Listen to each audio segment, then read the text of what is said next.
What happened when the police knocked on your door at midnight? I never thought a knock at midnight could rewrite my entire life. But the sound that rattled my front door that night wasn't just a visitor. It was the beginning of something I couldn't escape. The banging started soft at first, like someone unsure if they should be there at all. But then it grew louder, faster, until the wood trembled. I shot up from the couch where I dozed off, my heart pounding in my throat. The living room was dark except for the faint glow of the muted TV. "Who the hell?" I muttered, rubbing the sleep from my eyes. Another knock, this one sharper. Then a voice. "Police. Open up." That word police froze me mid-step. I hadn't done anything wrong. At least, nothing that deserved a midnight visit. But guilt isn't logical. It's instinct. Every bad memory surged at once: late bills, unfinished paperwork at work, the argument with my brother earlier that day. My mind scrambled for reasons they might be here. I moved slowly toward the door, my socks brushing the hardwood. The clock on the wall read 12:07. My street outside was silent. No cars passing, no dogs barking. Just that knock again, echoing through the house. "Sir, we need you to open the door." Their tone was flat, professional. Not aggressive, but firm enough that I knew they weren't going away. I pressed my eye to the peephole. 2 officers, 1 male, 1 female, both in dark uniforms, hands resting on their belts. The cruiser's lights were off, making the scene feel even more unreal. I unlocked the door with hesitant fingers and cracked it just an inch. "What's going on? Are you Jacob Miles?" the woman asked. My chest tightened. "Yeah, why?" The male officer spoke this time. "We need to come inside." Everything in me screamed not to let them. But refusing would make me look guilty, wouldn't it? I stepped aside, opening the door fully. The cold night air swept in, carrying with it the heavy scent of damp asphalt. The officers entered quietly, scanning the room the way people do when they already expect to find something. "What is this about?" I asked, trying to keep my voice steady. The woman's gaze settled on me, sharp and unblinking. "We received a call about a disturbance linked to this address. We need to ask you a few questions." "A disturbance?" I frowned. "It's just me here." The man nodded toward the hallway. "Do you mind if we check the rest of the house?" Something hot and defensive rose in me. "Actually, yeah, I do mind." "You can't just—" "Mr. Miles." The woman cut in gently but firmly. "We're not here to cause trouble, but we need to make sure everything's okay." Her calmness almost worked on me. Almost. I swallowed hard, glancing down the hall toward my bedroom door. For a split second, I thought of what was hidden inside. Not drugs, not weapons, but something that would look worse in the wrong hands. A locked drawer. Inside, letters. Dozens of them. Stained pages covered in my brother's handwriting. Confessions that he begged me to keep secret. Things he had done. Things he swore he couldn't take back. He'd written about debts, stolen money. A fight that ended with someone bleeding in an alley. And the last one, dated only a week ago, was the darkest of them all. If the police saw those letters, they wouldn't care that I hadn't written them. They'd only care that I'd kept them hidden. I forced a casual shrug. "Like I said, it's just me here." The male officer didn't look convinced. "Sir, please." I could feel sweat prickling under my shirt. My heartbeat thundered in my ears, louder than the TV still flickering in the corner. I thought about my brother again, about the voicemail he'd left me 2 nights ago. His voice shaking. "If they come asking, you don't know anything. Please, you owe me this." And now, here they were, at my door, at midnight. The woman leaned closer, her voice low enough that only I could hear. "Jacob, we know your brother's been staying here." My stomach dropped.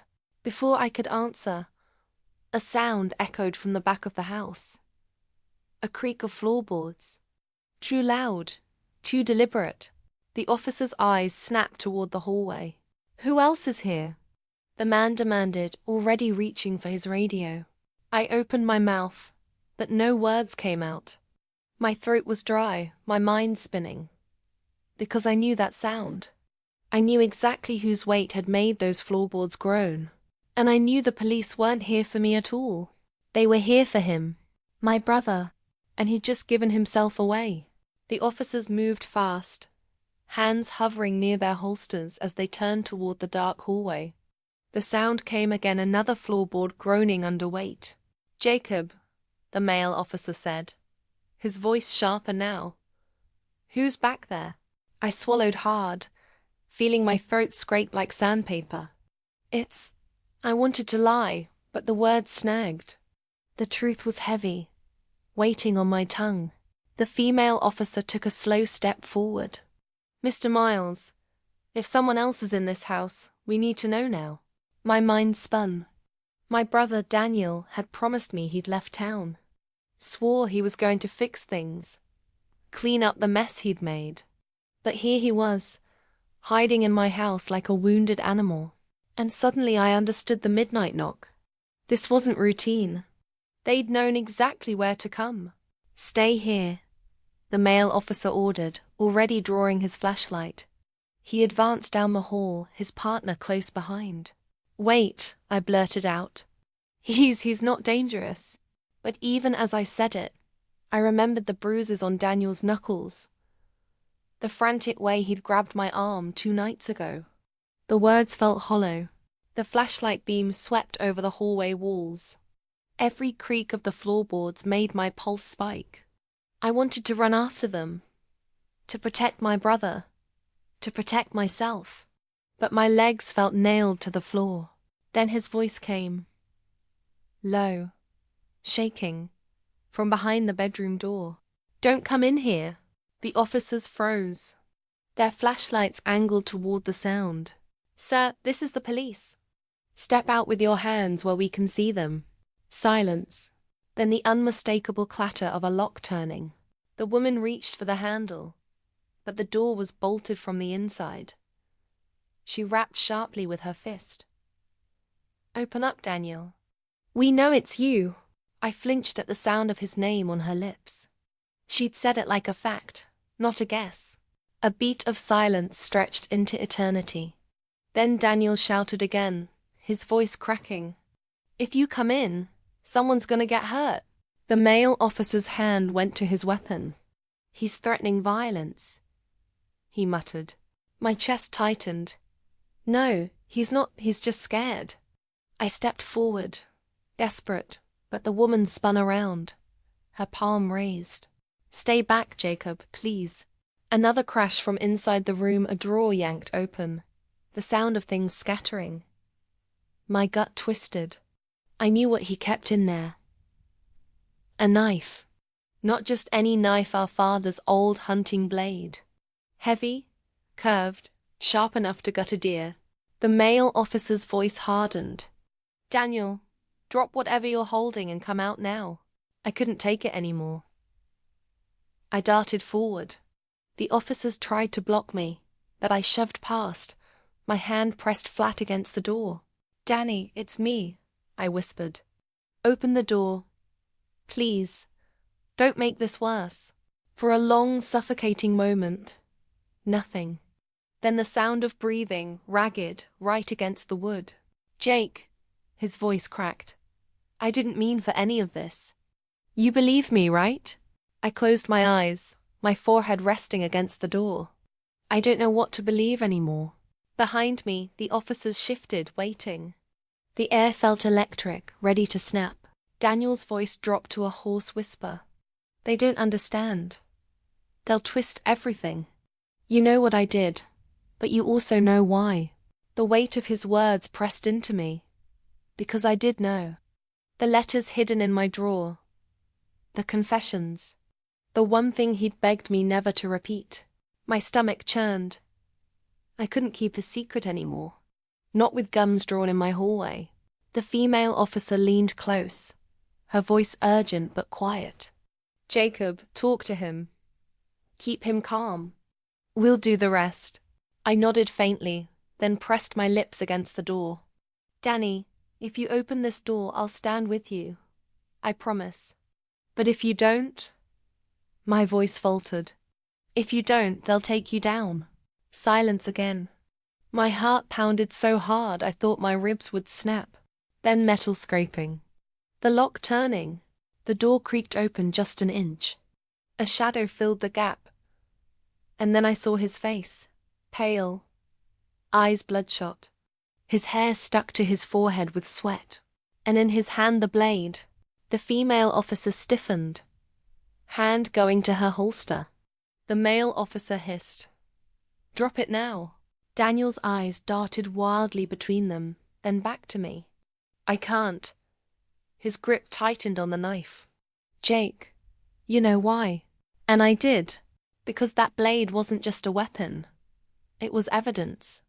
The blade that had been mentioned in the last letter. The one tied to the man who'd bled out in an alley. My brother wasn't hiding from the police. He was hiding from a murder. The officers tensed, ready to react. Daniel raised the blade not at them, at himself. "If I can't explain," he whispered, "then I end it here." And before I could move, before I could shout, he pressed the blade against his skin. "No!" The word tore from my throat before I even realized I'd shouted. Daniel's hand shook, the knife glinting under the weak light of the hallway. His skin was so pale it almost looked grey, sweat dripping down his temple. The male officer barked, "Put it down. Put it down now." His hand hovered inches above his holster, ready to draw. The female officer moved slower, her tone steady but firm. "Daniel, don't do this. Whatever you're carrying, it doesn't end here. You hear me? We can help you. But you need to drop that blade." My brother's eyes flicked wildly between me, the cops, the knife. His chest rose and fell like he couldn't get enough air. "Jake," he rasped, "they'll never let me explain. You know what I did. You know what I had to do." "I don't know anything until you tell me," I pleaded, inching closer. "But if you do this now, I'll never know the truth. I'll just lose you." The knife trembled against his throat. My own skin crawled like it was my neck under the steel. The male cop hissed to his partner, "We may need to rush him." "Don't," I snapped, spinning toward them. "If you push him, he'll do it." Daniel's eyes met mine again. Raw, desperate. "You still have the letters, don't you?" My stomach dropped. "Daniel, they'll twist them," he said, almost sobbing. "They'll make me a monster. But you know what was in them." And I did. Every secret scribbled in his shaky handwriting. His debts, the fights, that night in the alley. He told me everything in those letters, but I had never read them out loud, not even to myself, because part of me hadn't wanted the truth. The knife pressed harder, a thin line of red forming beneath the blade. "Danny, stop," my voice cracked. I raised both my hands like I could physically pull him back from the edge. "Just tell me here. Tell me everything right now. If you don't, I'll never forgive you." His lip trembled. The knife wavered. For a second, I thought maybe he'd drop it. Then he laughed. Not a joyful laugh. A broken one. "You don't want to know, Jake.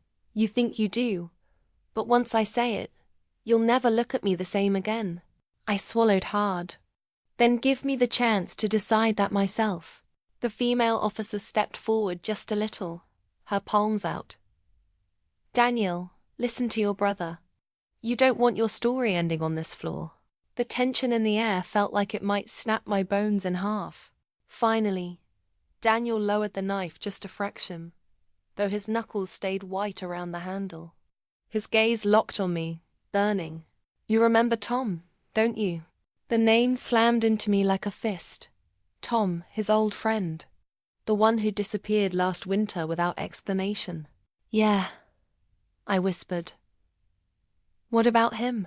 Daniel's voice cracked. He wouldn't stop.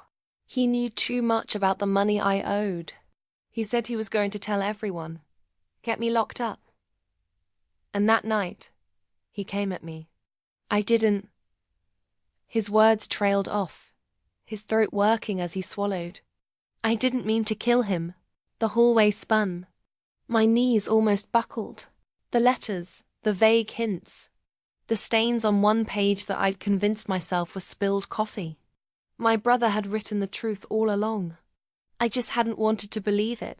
The knife dipped lower, now at his chest. It was me, Jake.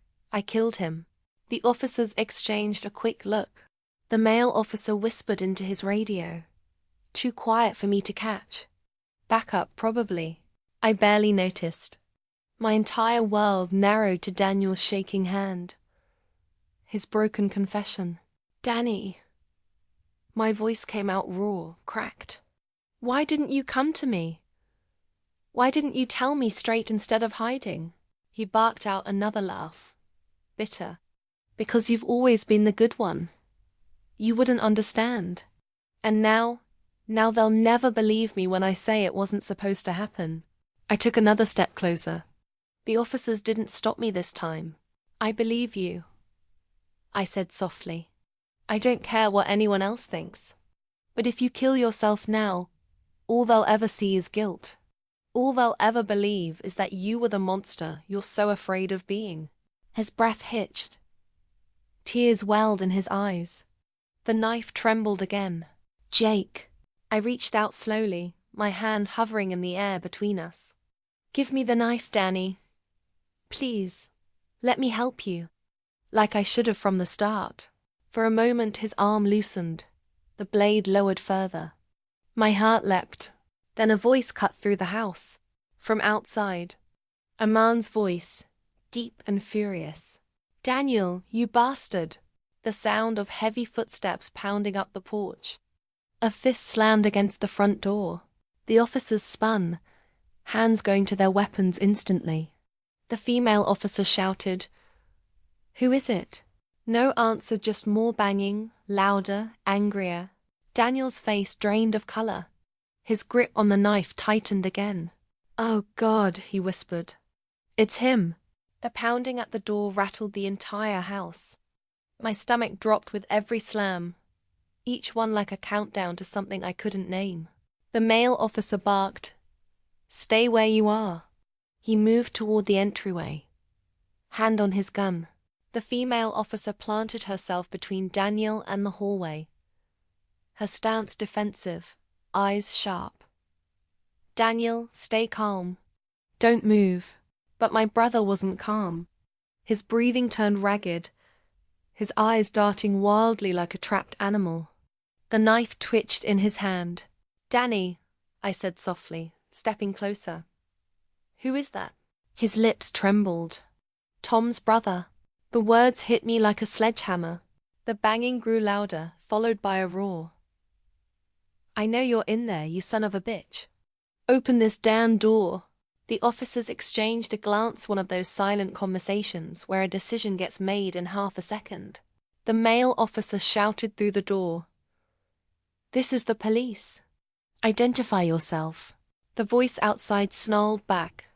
I don't need to identify myself. I know what he did.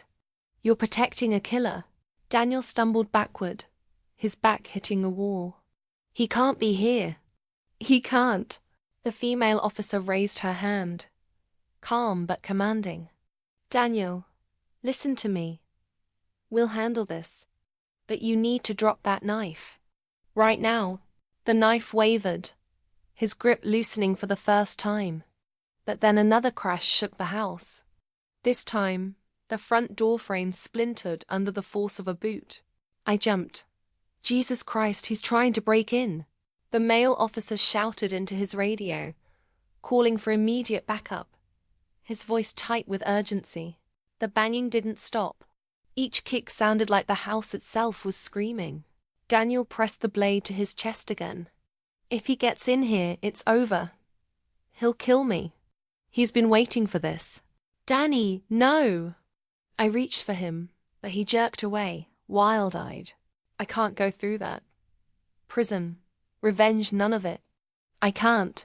The female officer's voice froze, sharp now. Drop it. Drop the weapon now. The knife hovered dangerously close to his heart. My vision blurred with panic. Danny, look at me, I begged. You think dying right here makes it stop? It doesn't. It just leaves me to carry it all. Is that what you want? You dumped this on me, and I live with your ghost for the rest of my life. For a moment his eyes locked on mine. His hand shook. The blade lowered an inch. Then the front door finally gave way.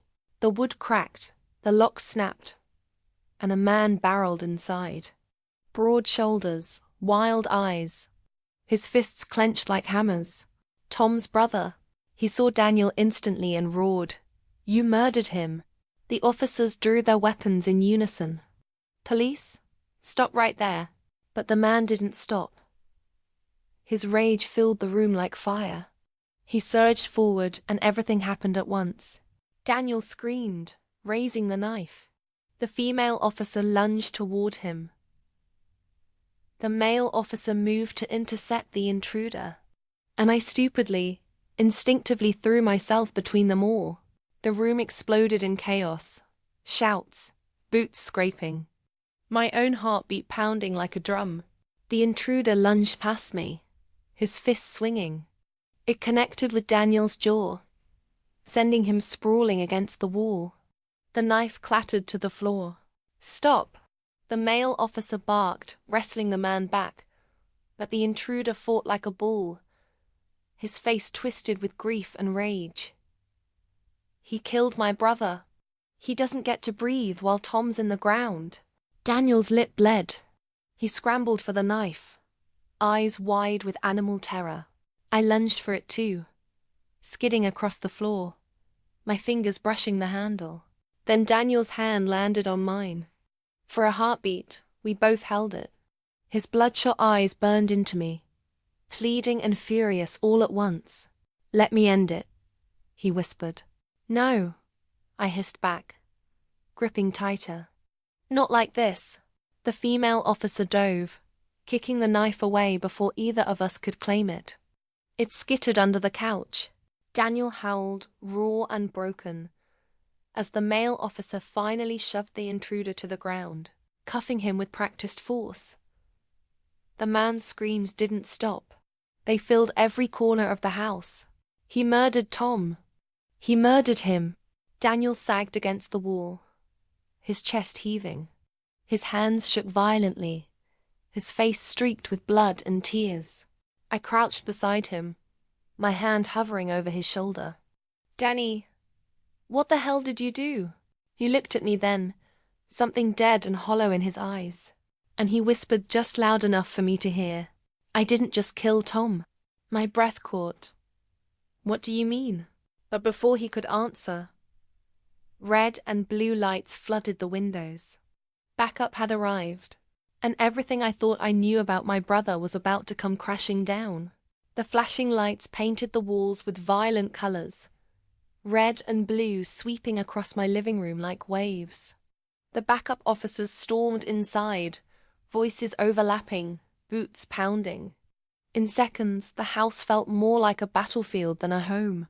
The intruder Tom's brother was dragged up from the floor, still thrashing in his cuffs, spitting fury. He killed Tom. You all know it. Don't let him walk out of here breathing. The male officer pushed him toward the door, but his screams echoed behind him even after they shoved him into a cruiser outside. The chaos should have ended with him gone. But it didn't, because the real storm was still sitting against my wall, his lip bleeding, his hands trembling. My brother, Daniel. The female officer crouched low, her voice steady. Daniel, you're coming with us now.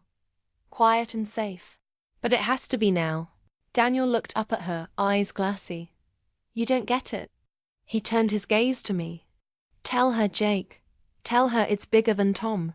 My stomach twisted. What do you mean, bigger? He gave a broken laugh, the sound jagged, wrong. I didn't stop with Tom. The words hit me like ice water. The room blurred. The officer frowned. "Daniel, what are you saying?" His voice cracked, hoarse but clear. "I killed someone else." I felt like the air had been ripped from the room. My knees went weak. "Danny." My throat was raw. You can't mean that." His eyes burned into mine. Fevered. I had no choice. The officer stiffened, reaching for her radio. "We need a detective down here immediately." But I grabbed her wrist, shaking my head frantically. "Wait, just give him a second." She hesitated, studying my face, then slowly lowered the radio. Daniel's breath came fast, like every word was a sprint. After Tom, I thought it was over. I thought I could bury it, move on. But then she found out. I whispered. He nodded, a tear sliding down his cheek. Her name was Alyssa. She saw me that night, Jake. She saw everything. And she said she was going to the cops unless I paid her. My chest caved in. "Oh my God." Daniel's voice broke. I couldn't let her. I couldn't let it all come out. Not after everything. I followed her. I begged her not to. She screamed. And then it happened again. The female officer's face hardened. "You're confessing to a second homicide." Daniel laughed bitterly. "Confessing doesn't matter. You think they'll believe it was an accident? You think they'll believe anything I say? No. They'll just see what they want. A criminal. A killer."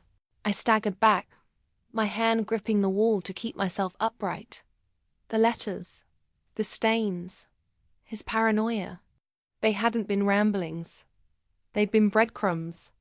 A trail I'd ignored because I didn't want to admit the truth. My brother was a murderer. Twice over. But the worst part was the way he looked at me now. Desperate. Pleading. "You still believe me, don't you?" He whispered. I wanted to. God, I wanted to. He was my brother. The kid who used to sneak cookies with me after bedtime. The one who cried at Mom's funeral when nobody was watching. The one who once swore he'd always protect me. But now? Now he was someone else entirely. "Danny," my voice cracked. "You killed 2 people. His expression crumbled. "I saved myself. That's all I did." The officers moved in. 2 grabbed his arms, hauling him up. He didn't resist, but his eyes never left mine. "You have the letters," he said, his voice rising above the chaos. "They'll tell my side. Don't let them twist it. Promise me, Jake." I couldn't answer. My tongue felt like lead. As they dragged him toward the door, he shouted again, louder, desperate. "Promise me." The night swallowed his voice as they shoved him into a squad car. The female officer lingered behind, her eyes studying me carefully. "You knew," she said softly. Not an accusation, more like a statement of fact. I shook my head violently. "No, I didn't want to believe." She put a hand on my shoulder, steady, almost kind. "Believing or not doesn't change what he confessed to tonight. You need to prepare yourself. This isn't going to end quickly. Or cleanly." And then she was gone.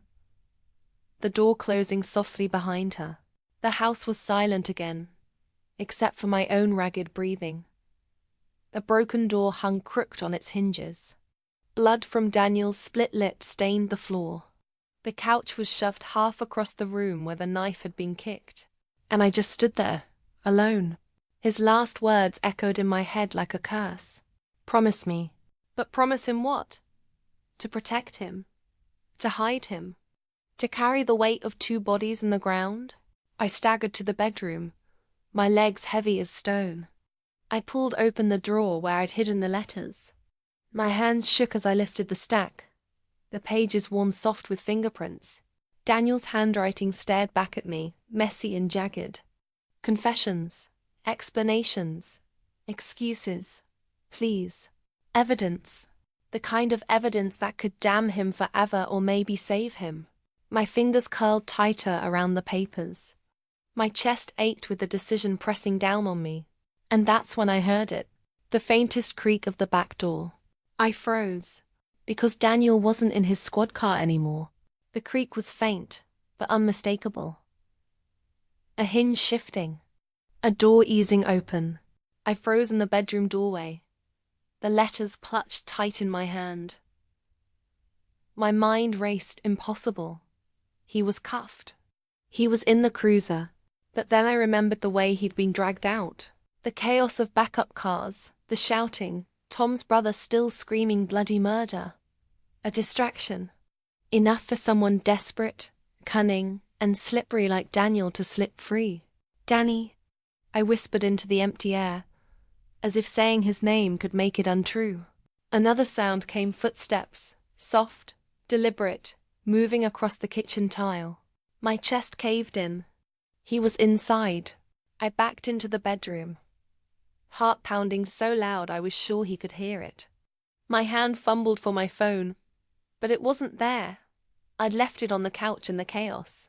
Then his voice came, low, ragged. Jake. My stomach twisted. He stepped into the hall, shadows clinging to him. His wrists were raw and red, the cuffs gone, replaced with angry welts. His lip was still bleeding, his eyes wide and glassy. Danny, I croaked. You can't be here. They'll come back any second. He shook his head, stumbling toward me. No. They're not coming. They think I'm gone. They think I ran. I took a shaky step back. The letters crinkled in my hand. His gaze locked onto them instantly. You took them, he rasped. Good. Then you understand. You know I had no choice. My throat closed. You confessed, Danny. You said it yourself. Tom. Alyssa. You killed them both. His face twisted. I didn't kill them. I survived them. I shook my head violently. That's not how it works. It's the only way it works. He snapped, his voice breaking. He staggered closer, every step heavy, desperate. You think the cops will care about the truth? You think they'll care about me? No. They'll put me in a cage and throw away the key. You're the only one who can save me, Jake. With those letters. I clutched the papers tighter, my nails biting into the edges. Save you? By burying what you did. He stopped a few feet away, his breath ragged, his eyes glassy with something between madness and pleading. By telling it right. By making them see me the way you do. You still believe in me, don't you? The silence was unbearable. Do I?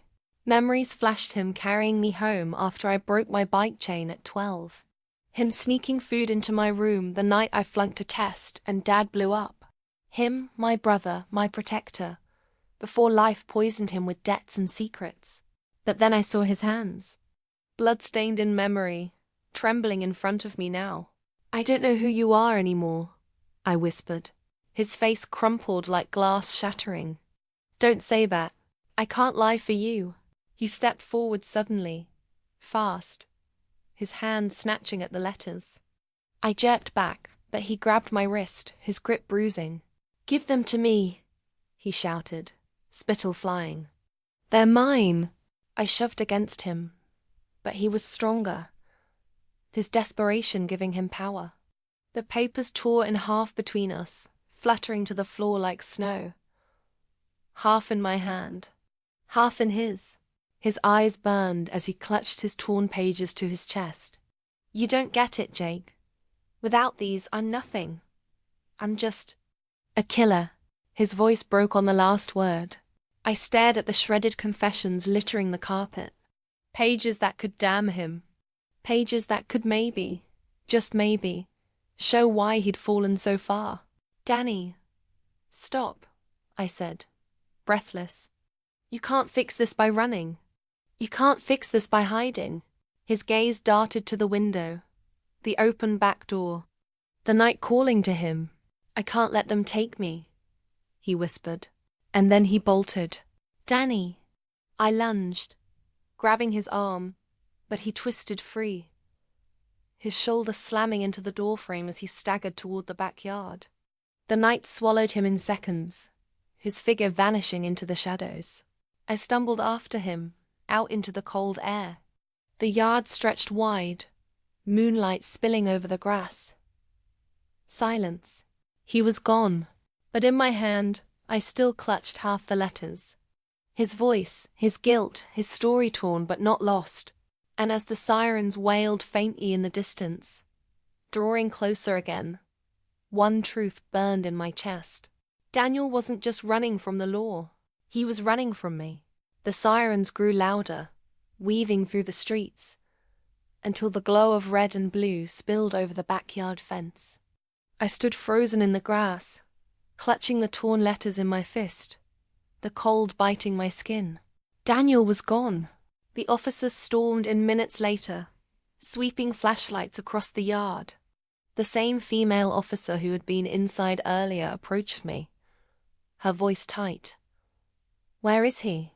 I couldn't form the words. My throat worked uselessly, my mind spinning. Finally, I croaked. He ran." Her jaw tightened. "How?" I looked down at the letters still clutched in my hand, then shoved them into my pocket before she noticed. I don't know." He slipped out the back. The male officer cursed under his breath, barking into his radio for units to set up a perimeter. Within minutes, the quiet suburban night turned into a war zone. Dogs barking, flashlights stabbing through trees, radios crackling. But Daniel was already gone. I knew it. He'd always been quick when he wanted to be. Quick with lies. Quick with escapes. Quick with violence. The officer turned back to me, her eyes narrowing.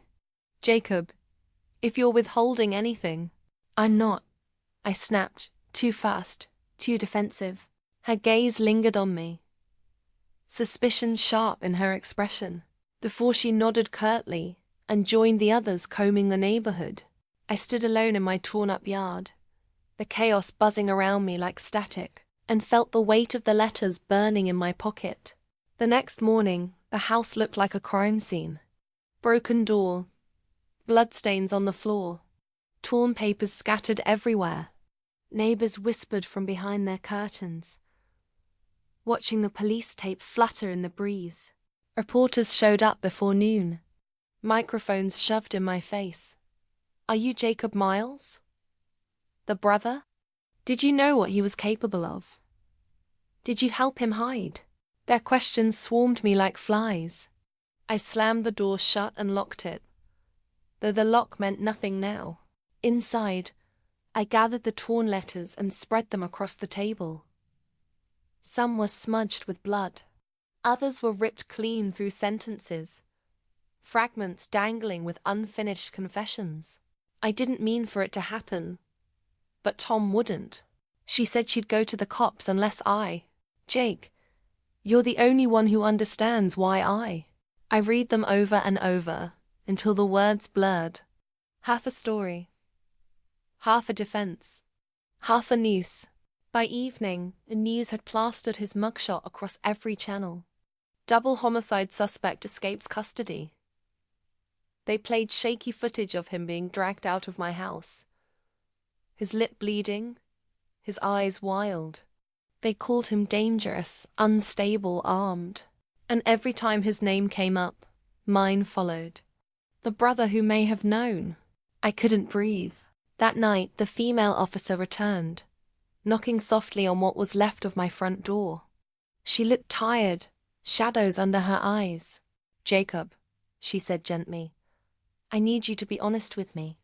Did he leave anything behind? Any sign of where he might go?"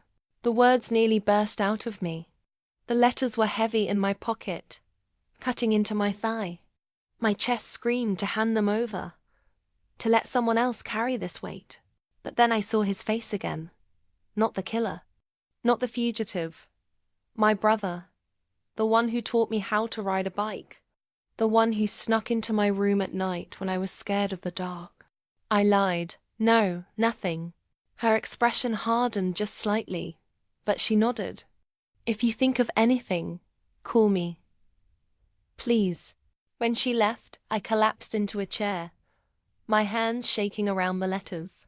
I couldn't destroy them, couldn't turn them in, couldn't even look at them without wanting to scream.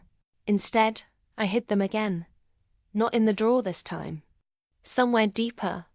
In the attic, behind a box of old Christmas lights no one had touched in years. Out of sight, but never out of mind. For 3 days the search consumed the town. Helicopters overhead. Checkpoints on the roads. Everyone whispering, wondering if Daniel was hiding in their garage, their basement, their shed. And every night I lay awake, staring at the ceiling, waiting for another creak at the door. Another shadow in the hall. On the 4th night it came. A knock. Soft. Careful. At the back door. My chest seized. My body went rigid. Then his voice. "Jake, it's me." The sound of his voice rooted me to the kitchen floor. "Jake, open up, please." It was barely above a whisper, trembling, like he knew one wrong word would bring the entire neighborhood crashing down on him. My heart slammed in my chest. My first instinct was to grab the phone and call the police. My second was to bolt the door tighter. But my third, the one that terrified me most, was to open it. Because it was Daniel, my brother, and no matter what he'd done, a part of me still wanted to protect him. I crept to the door, my palms sweating, my ears straining for any sound of backup officers in the distance. The town had been swarming with patrol cars all week. If they spotted him here, this would end in blood. I pressed my forehead against the door. "Danny, you need to go. They're everywhere. You can't be here." His voice cracked. I didn't know where else to go. "Please, Jake, just let me talk. One last time." I closed my eyes, cursing myself, and slid the lock. The door creaked open, and there he was. He looked worse than before. Filthy clothes, mud on his shoes, his wrists torn raw from where the cuffs had dug in. His eyes were hollow, bloodshot, his hair matted. But it was the smell that hit me first. Sweat, dirt, and something metallic underneath it all. He stepped inside, quiet as a ghost, and shut the door behind him. I whispered harshly, "You're insane for coming back here." He gave a broken smile. "Where else was I supposed to go? You're the only one who hasn't given up on me." I wanted to scream at him, tell him that wasn't true, that I'd thought about turning those letters in 100 times. But I couldn't, because some twisted part of me hadn't given up. I motioned toward the table, keeping my voice low. 5 minutes. That's all you get. He sat, his hands trembling as he rubbed at the raw skin on his wrists. I need you to understand. I didn't kill Alyssa the way they'll say I did. I froze. You admitted it. I admitted she died because of me, he said quickly, leaning forward. But it wasn't planned. I tried to grab her, to stop her from running. She fell, hit her head on the curb. I panicked. I didn't know what to do. So I made it worse by hiding it, by covering it up. My stomach churned. Jesus Christ, Danny. His eyes brimmed with tears. I know how it sounds.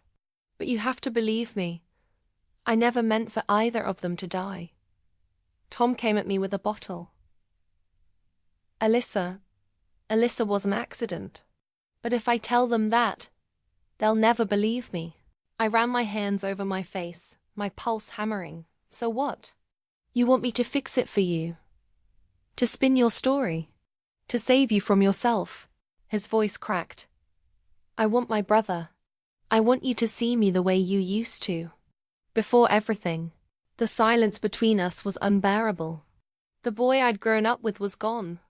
The man sitting across from me was a fugitive, accused of 2 murders, hiding in his brother's kitchen like a wounded animal. And still, he was my blood. The floor creaked outside, faint but sharp. My head snapped toward the window. A flashlight beam cut briefly across the yard. Daniel's eyes went wide. They're here. Panic surged. If they caught him here, I'd go down with him for harboring a fugitive. I grabbed his arm, shoving him toward the back hallway. Go, the basement, go now. He hesitated. Jake, go. He stumbled off, vanishing into the shadows just as another knock shook the front door. Hard, confident. Police? Jacob Miles, open the door. My chest locked up.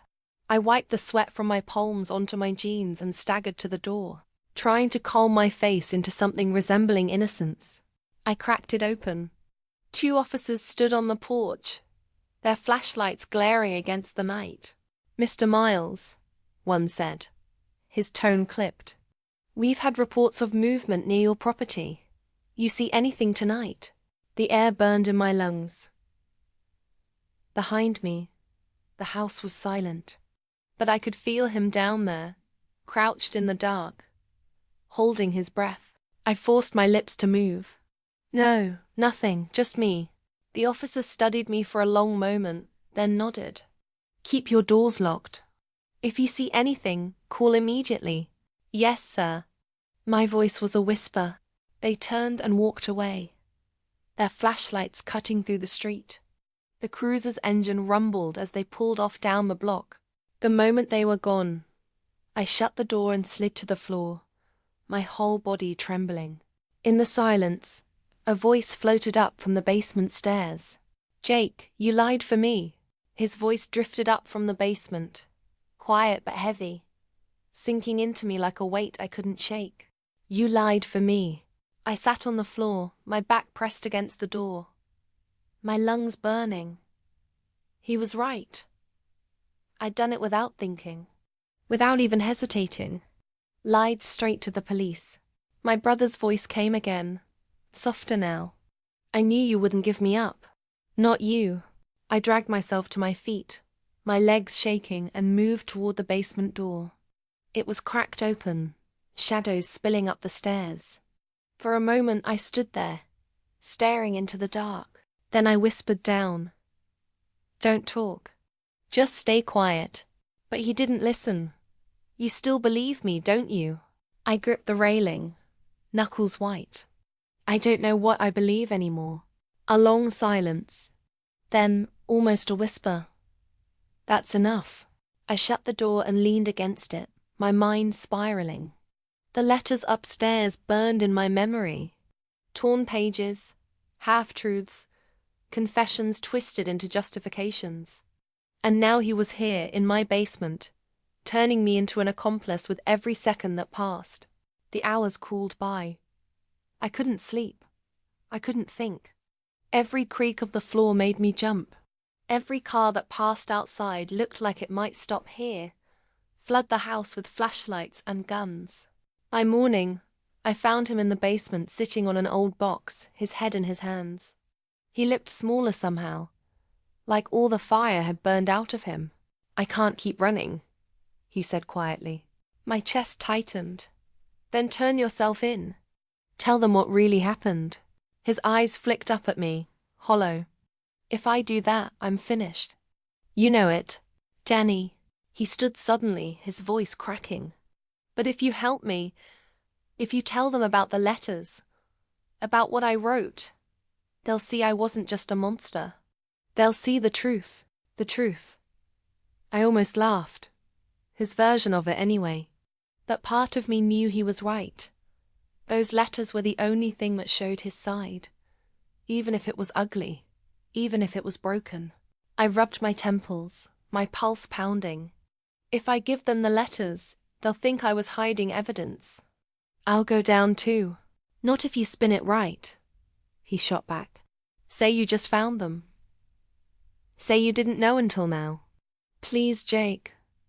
Please. Don't let them bury me without my side being heard. His desperation cut through me like a blade. My brother, begging me to save him, even as the world screamed he didn't deserve saving. That night, the news reported that Tom's brother, who had tried to storm into my house, was released from custody. Grieving family member, they called him. His face filled the screen, red-eyed and furious. He promised he'd find Daniel himself if the police didn't. I felt the walls closing in. 2 nights later, I woke to a sound downstairs. Not Daniel. Different. Heavy footsteps on the porch. I crept down, my breath held tight in my chest. And through the thin curtain I saw him. Tom's brother. He wasn't knocking this time. He was circling the house. Slow, deliberate, his eyes scanning the windows. I backed away, panic rising. If he tried the basement door, if he found Daniel, it would be over. I rushed downstairs, nearly slipping on the steps. Daniel's eyes snapped open at the sight of me. "What is it?" "It's him," I hissed. "Tom's brother. He's outside." Daniel shot to his feet, panic in his gaze. "We have to go. Now." "No," I snapped. "If we run, they'll catch us both. Just stay quiet." But it was too late. The sound of breaking glass shattered the basement window. A heavy arm forced its way through, fumbling at the lock. Daniel's face drained of color. "He's coming in." I grabbed him by the shoulders, my hands trembling. "Danny, listen to me. If we fight him, one of us doesn't walk away. Do you understand?" His chest heaved, his fists clenched. For a moment, I saw the rage that had killed Tom, the desperation that had silenced Alyssa. The lock clicked, the window shoved open wider. Tom's brother's voice filled the night, guttural and raw. "Come out, you coward. I'll end this myself." Daniel grabbed the nearest thing he could, a rusted wrench from a box of old tools. He held it like a weapon, his hands shaking. I stepped in front of him, my heart hammering. "Danny, stop." "You can't." The intruder's foot slammed onto the basement floor. His eyes locked onto Daniel with pure, murderous hate. And in that split second, I realized something terrifying. This wasn't just about Daniel anymore. This was about me. About which side of the truth I'd stand on. The wrench gleamed in Daniel's hand. The intruder lunged. And I had to choose. Time slowed. The intruder's roar rattled the basement walls as he lunged, his hands outstretched like claws. Daniel raised the wrench, his knuckles white, his breath ragged. And I stood frozen between them, my heart pounding like a drum. I could see it before it even happened. The wrench swinging, the skull cracking, blood on the concrete. Another body, another secret to bury. "No!" I shouted, throwing myself forward. The 3 of us collided in a tangle of fists, shouts, and metal. The wrench clattered to the floor, spinning away into the shadows. The intruder slammed into me, knocking the air from my lungs. Daniel scrambled, his hands clawing for the weapon, but I grabbed his wrist. "Danny, stop!" The intruder snarled, shoving me aside, his eyes blazing. He launched himself at Daniel, fists flying. The first punch split Daniel's lip wider. The second cracked against his jaw with a sickening thud. "You killed my brother!" He roared, raining blows. Daniel choked, struggling beneath the fury, his hands clawing uselessly at the man's arms. Blood sprayed across the floor. I acted without thinking. I grabbed the wrench, my hands slick with sweat, and swung it into the air. Not at Daniel. Not at the intruder. Just into the wall. The clang echoed like thunder. "Enough!" I screamed. They both froze, their chests heaving, eyes wide, like 2 animals caught in a trap. I leveled the wrench, my voice shaking. "If one more drop of blood hits this floor, I swear to God I'll end it myself." The intruder's eyes narrowed. "You'd protect him? After what he did?" My throat tightened. "I'm not protecting him. I'm protecting myself. This ends here, tonight." The silence stretched, heavy and suffocating. Daniel lay on the ground, blood dripping from his mouth, his eyes wide with desperation. The intruder loomed over him, his fists still trembling with rage. And I stood there, wrench in hand, torn in half. Finally, I turned the wrench around and shoved it across the floor toward the intruder. His eyes flicked to it, confused. "Take it," I said. "If you want justice, take it. But if you kill him here, you'll rot in the same cage he belongs in." The man stared at me, his chest heaving, torn between fury and restraint. Slowly, his fists unclenched. He backed away from Daniel, his gaze still burning. "You think the system will take care of him?" He spat. "Men like him don't get punished. They slip through cracks. They hide behind brothers who lie for them." His words cut deep. Too deep. I lowered my eyes. "Maybe. But if you kill him here, you'll lose everything. And he'll win again." For a long, agonizing moment, the intruder just stood there, shaking, his jaw tight. Then he turned and stormed back toward the broken window, shoving it open with a grunt. He glanced back at Daniel one last time, his voice a growl. "I'll be watching. If they don't lock him up, I will." And then he was gone. The basement fell silent again, except for Daniel's ragged breathing. He pushed himself up on shaky arms. Blood smeared across his face. You saved me." I shook my head, my hands trembling so violently the wrench slipped from my grip. "No, I just postponed it." His lip quivered, but there was no gratitude in his eyes. Only fear. Fear of what came next. I staggered up the stairs, leaving him in the dark. My chest felt crushed, my head spinning.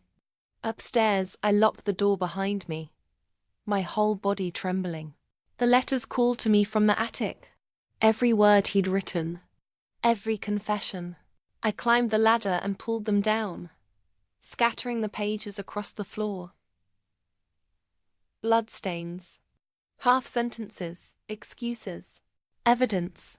The kind of evidence that could end this nightmare or tie me to it forever. My phone buzzed. A message from the female officer. "We've expanded the search.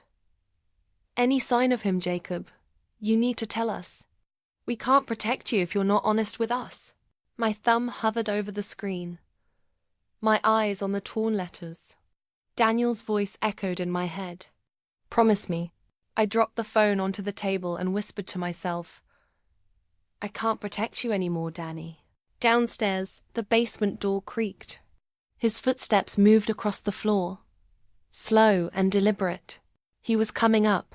I scooped the letters into my arms, every page digging into me like a blade, and faced the door as it opened.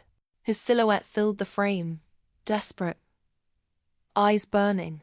"Jake," he rasped, "who do you belong to, me or them?" His question hung in the air like a noose. Who do you belong to, me or them? The torn letters trembled in my arms. My brother stood in the doorway, blood on his shirt, his face a broken mask of fear and defiance. He looked less like family and more like a ghost, someone half in this world, half already gone. "I don't belong to anyone," I said, my voice low, raw. "Not you, not them, not anymore." His lip curled. "You're lying. You've always been mine. You've always cleaned up my messes, covered for me, made excuses. That's what brothers do." "Brothers don't kill, Danny," I snapped, my voice rising despite the lump in my throat. "Brothers don't drag each other into graves." He staggered a step closer, his hands shaking. "You don't understand. I never had a choice. Tom, he came at me. Alyssa, she was going to ruin me. Every time it was them or me, and I chose me. Isn't that what you'd do?" I stared at him, the boy I'd grown up with buried under layers of desperation and blood. "No," I whispered. "I'd have chosen to stop before it got this far." His eyes flicked to the letters. "Then give them to me. Burn them. Tear them up. Whatever it takes. Don't let them use my own words to destroy me." I clutched the pages tighter, the paper cutting into my skin. "These are the only truth left. They're the only proof of who you really are." He lunged then, sudden and wild, his hands clawing for the letters. We crashed into the table, papers flying like snow in a storm. His weight crushed me, his breath hot in my ear. "I won't let you betray me," he roared. I shoved him back with everything I had. He stumbled, his heel catching on the edge of the rug, and he went down hard. The thud shook the floor. The air knocked from his lungs. I scrambled to my feet, the letters still clutched in my fist. My whole body shook. "You already betrayed yourself." The silence stretched, broken only by his ragged breathing. Then he laughed, low, broken. "You think turning me in will fix this? You think they'll see me as anything but a monster? No, Jake, they'll come for you too. Because you knew. You always knew." The truth cut like glass. He was right. I had known. In the corners of my mind I'd tried so hard to ignore. Every letter I'd tucked away instead of burning. Every bruise I'd explained away when I saw his split knuckles. Every whisper of guilt I'd silenced because I couldn't face it. I wasn't innocent. I was complicit, but I couldn't carry it anymore. The wail of sirens cut through the night again, closer this time, filling the street outside. Blue and red light spilled through the cracks in the blinds. Daniel's eyes widened. He staggered up, his chest heaving. "No, no, you called them. You sold me out." "I didn't have to," I said, my voice steady now. "You sold yourself out the moment you picked up that knife." He froze, staring at me, his jaw trembling. Then he bolted for the back door. I didn't chase him. Not this time. The front door burst open. Officers flooding inside. Weapons drawn. They shouted orders, storming through the house, racing toward the backyard. The female officer's eyes locked on me, on the scattered pages at my feet. "Jacob," she barked. "Is he here?" I opened my fist, the torn letters fluttering to the floor. "He was," I whispered. "And this is what he left behind." Her eyes flicked over the pages, her jaw tightening as she recognized what they were. Evidence. Pieces of a puzzle too jagged to ignore. She crouched, gathering them carefully into evidence bags while shouting orders into her radio.